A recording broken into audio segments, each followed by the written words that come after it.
阿雄，你无看到吗？我真正无看到。你无看到答案吗？无。落来啊，落来啊！有啊，对啊，你无看到，答案就是伫遐啦。嘿，答案。请问，若是人咧讲平湖菜瓜，代表这个人是安怎呢？你是安怎平湖菜瓜平湖菜瓜等等的。不是。啊，这两千代较难。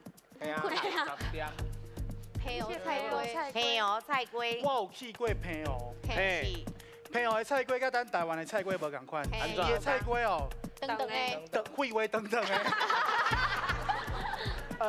它有亲像10个铺起来的所在，是。敢若星星安尼。一零一零人啦。会讲一句话，你敢若平湖菜瓜，你就10粒的啦。哦。是安怎就我唔知影人就歌戏讲过300个讲，你真正吼，敢若平湖菜瓜，你10粒的咧。我若是演歌的时候，有当时外台拢会讲这句话。哎呦。确定哦，确定。好，咱来看一下，10粒对唔对？好紧张。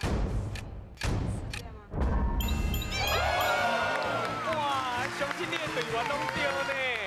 足厉害的啦！来分数甲加入去。终于又得到2000咯。哇，已经弄2万啦！来，咱来请老师来解释。